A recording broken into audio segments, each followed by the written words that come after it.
Hi, my name is Marco Antonio Lopez. Hey, I'm Fernando Cruz. Hey, I'm David Vasquez Gramajo. I'm Mohammed Sayed. And for this project, we have chosen our binary alloy as nichrome. So what is nichrome? Nichrome is a binary alloy containing nickel and chromium. There are many different compositions, however sometimes it contains iron. It's usually used in the form of a wire and is heat and corrosion resistant. So that means when heated, it creates a chromium oxide layer protecting it from oxidation.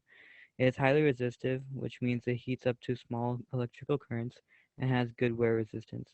Its density is 8.4 grams per centimeter cubed, which is comparable to steel. So what are some applications of nichrome? Ceramicists and glassmakers use nichrome wires in order to support their projects. It is especially useful during the firing process. Toasters, storage heaters, and hair dryers use nichrome wires to create heat, which is due to the resistance of electricity.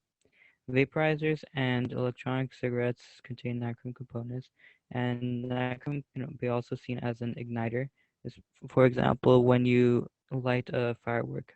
Nichrome can be detrimental if inhaled. Nickel oxide is released when heating nichrome wires. It won't kill you, but it's not good for your body. Here's a nichrome phase diagram.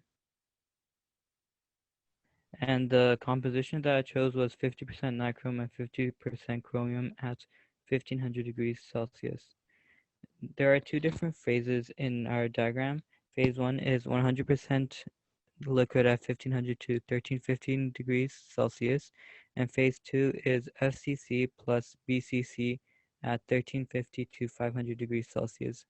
We also have found the phase fractions, and in the end, we find that the percent alpha is 71.43% and percent beta is 28.57%. Is Since the binary alloy starts at 1500 degrees Celsius, the alloy will be in a liquid state. Cooling helps solidify the binary alloy. However, since it is slowly cooled, it takes a lot more time to change states. This contributes to the increase in annealing time. Nichrome is a crystalline structure and has a cubic structure as seen on the bottom left, and this means that the orientation will stay present at 50% nichrome and 50% chrome. The subsequent treatment is annealing. Nichrome has nanometer-sized grains and high hardness, which means it has an inversely proportional relationship. This results into the higher the grain size, the less reliable the material. Also, the high hardness increases the annealing time. The annealing temperature can go up to 700 degrees Celsius, which changes the structure from BCC to BCC plus FCC phases. We see the two graphs below, which show the hardness versus annealing time.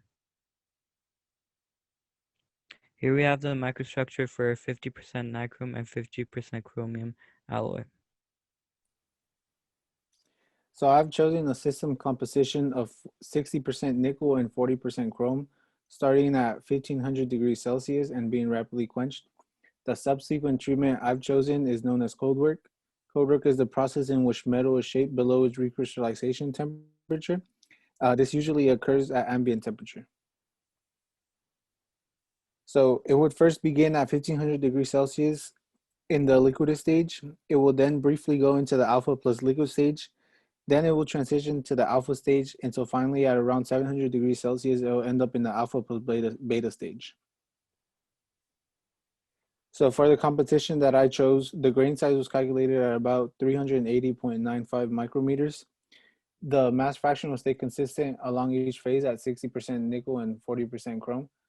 The phase fraction are shown on screen along with the calculations, with alpha being equal to 57.14% and beta being equal to 42.86%.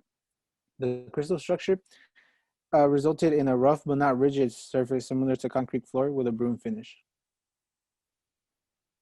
This is the microstructure for the 6040 system composition, and it is obtained through shrouded plasma spraying or SPS. The properties chosen it was 70% nickel and 30% chromium at 1100 Celsius. For the initial phase, it is a solid below the melting point of nichrome at 1100 degrees Celsius. The position within the phase diagram being alpha Ni plus beta Cr. The secondary phase would lead to 1100 Celsius going down to 500 Celsius, still as a solid, within the constant position of alpha nickel and beta chromium. So the treatment used would be a rapid quenching from 1100 degrees Celsius, with nichrome being set at 1100 degrees Celsius and a 70% of nickel and 30% chromium. The binary alloy would be positioned under its liquidus stage within the diagram as a solid.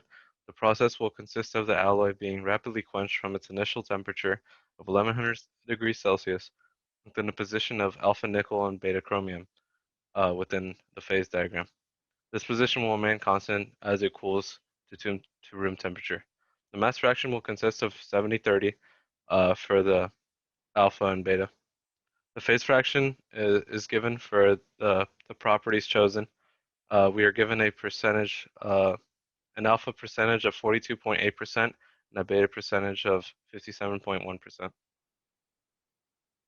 Here is a microstructure for 30% nickel and 70% nickel and 30% chromium. This is a micrograph image about 50 times. So then we go for nichrome with a composition of 80% chrome and 20% nickel at 1100 degrees Celsius. So the material is annealed from 1100 degrees Celsius to room temperature. So when we start off with 1100 degrees Celsius, its first state would be a solid alpha nickel state, and then as it progresses from 1100 degrees Celsius, it moves into the alpha nickel and beta chromium, since it's a linear decreasing temperature. And since the mass fraction would be 2080 by the time it reaches the second stage of alpha nickel and beta chromium, as seen, our alpha in with this composition is about 28.57 degree percent, and our beta is about 71.42%. So this crystal structure with the temperature and subsequent treatment is about it's very rough. It's a very rough texture. And as seen, this is our microstructure for that given temperature and composition. And this is our works cited for all the composition and temperatures related to nichrome.